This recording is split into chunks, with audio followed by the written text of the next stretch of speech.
Interested in a different way to run an academic journal? Today I'm going to be speaking with Andrew Combs and Daniel Lawrence from the Canadian Journal for New Scholars in Education, and they're going to be sharing with me how they approach mentoring and working with graduate students to make the publishing process become more visible and accessible. So stay tuned. All right, so welcome, and I'm super excited today to be here with Andrew Combs and Daniel Lawrence from the Canadian Journal for New Scholars in Education. Andrew and Daniel, welcome. Thank you for being here. Hi. Andrew and Danielle are both graduate students.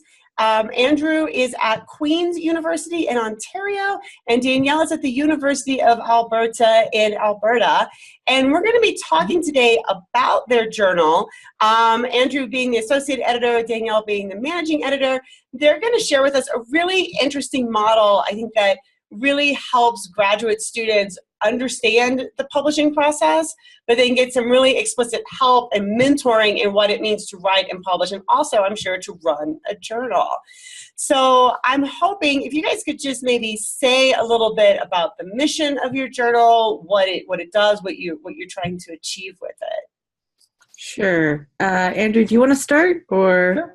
Yeah, so we are an open access journal, so everyone obviously can read our papers. We have a non-masked review process, which we'll talk about a little later on. And really we're geared towards producing or supporting graduate students in their production of high quality scholarship in French and English. So we support both languages, which I think is a little different than some of the journals out here today. And it's a journal run by graduate students for graduate students. Mm-hmm. So it's open access, which means anybody can have access to the content. Grad students or like even myself, anybody that wants to read it can read it. Sometimes with open access journals, one of the things that people run into is if you're going to publish, you have to pay to publish. I'm assuming you guys don't have that, or do you have that one? Okay. Nothing. So all the graduate student positions on the journal are volunteer. When graduate students submit an article, there's no fee attached. All the reviewing, the copy editing, it's all done on a volunteer basis. Mm-hmm. Yeah. All right, so the non-masked thing, right? The non-masked aspect of your journal is really intriguing to me, right? So I'm assuming when you get a piece submitted, that the editorial team probably takes a look at it first, mm-hmm. and then do you have, like a review board, people like other graduate students that review for you? And how does this work when somebody submits a piece? So what happens is the editor, or there's technically two managing editors. We have our Francophone team as well. So if something's in French, they'll handle the French stuff because we're not bilingual. And that would be very hard.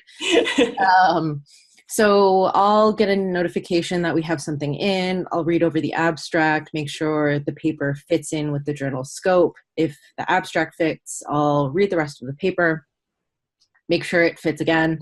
And then I will go through our database of student reviewers and request students whose research interests fit to review the journal.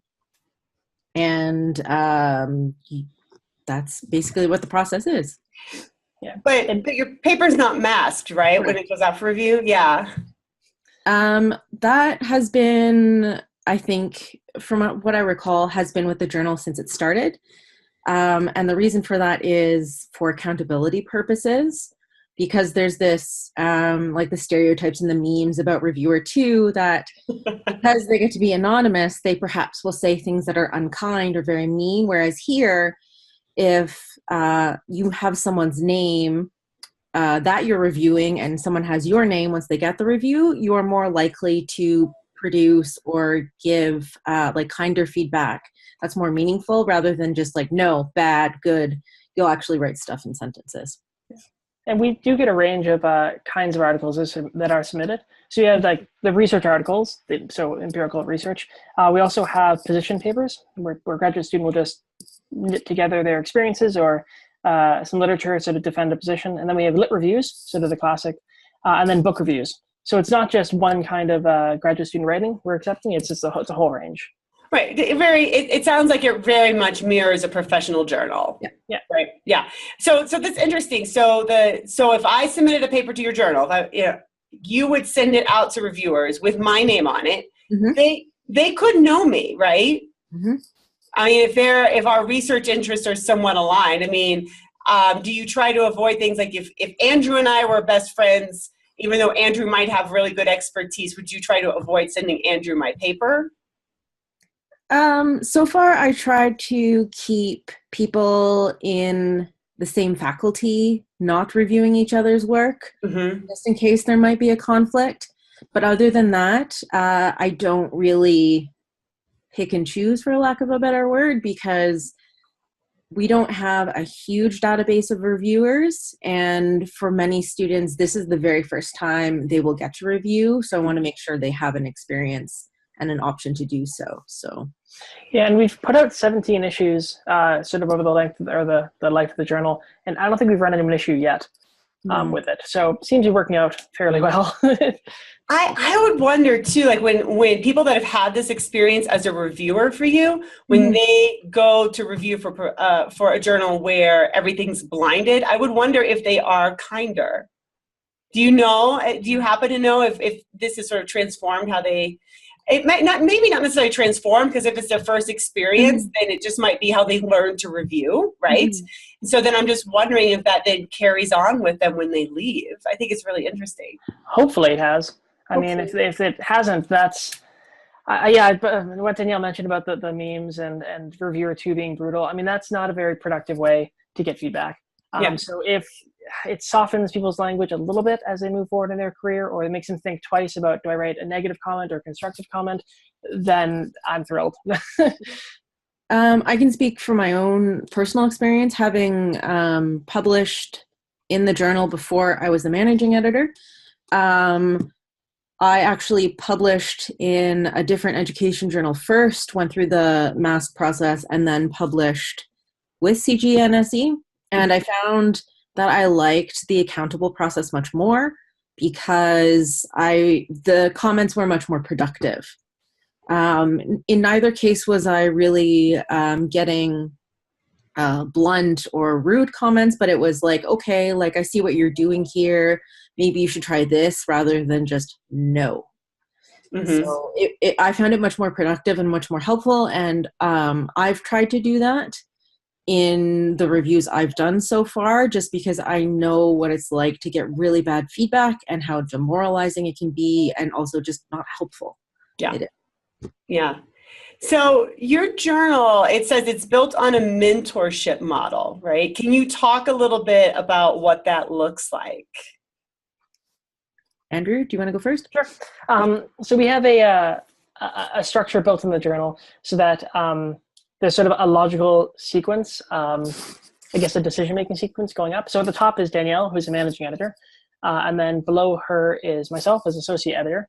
And just with our 2 positions, last year Danielle was the associate editor, now she's managing editor, and next year I'll become managing editor. So it's very much a sequence. And then below the 2 of us are kind of 2 different streams.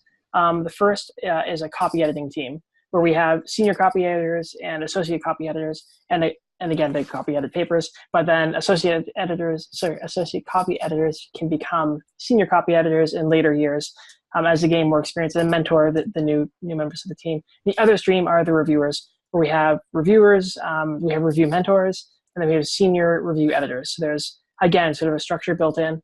And that review team works with the authors to help strengthen their paper.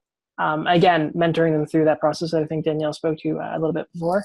But it's very much built on strengthening graduate students through having more experienced individuals share their knowledge. Now, is there a mentoring that occurs for people that submit to you, besides getting feedback and maybe like a letter from one of you that sort of says, here's what you need to attend to with this piece? Is there any mentoring that happens on that end for people that are authors? So I'm wondering, if I'm a grad student and I submit to your journal, I get feedback from the reviewers. You'll probably write, I'm assuming, some kind of cover letter that might highlight some things. Is there any other mentoring aspect that might happen to help improve my writing? Not, I suppose, formally, but we're starting to begin, I guess, processes now in the journal where we have samples, at least for like the covering letters or examples of how to write a lit review, even if it's just like point form sort of information, because unfortunately we can't spend oodles and oodles of time helping each individual person, but it's about finding also examples on the internet and saying like, hey, you need to work on your thesis statement development. Here are some good resources for that, sorts of things. So nothing super concrete until the paper has been tentatively accepted, but there are things in that are, I guess, there. Okay.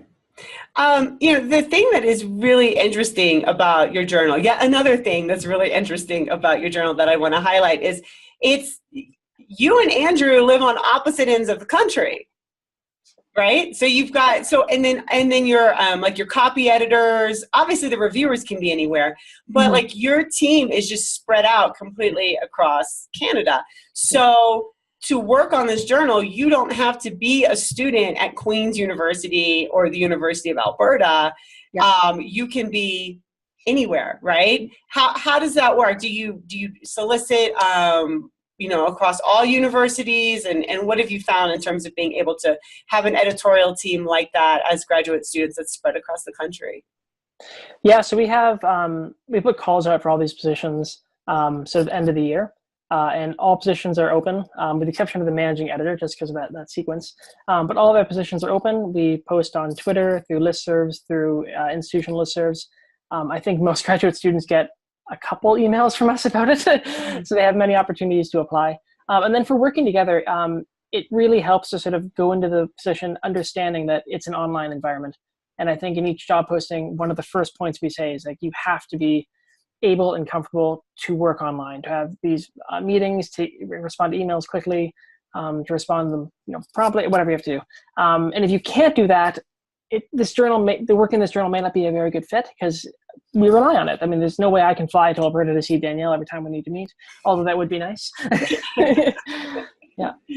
Yeah, just I think it also allows like the sort of spread, for lack of a better word, in the journal allows us to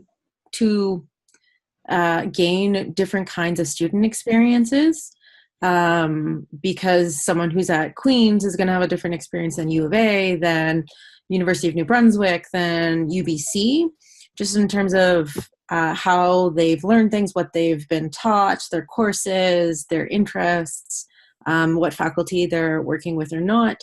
So it's really been vital to I guess create a sort of community among graduate students that exists outside of our national association that only meets once a year at our annual conference that just happened.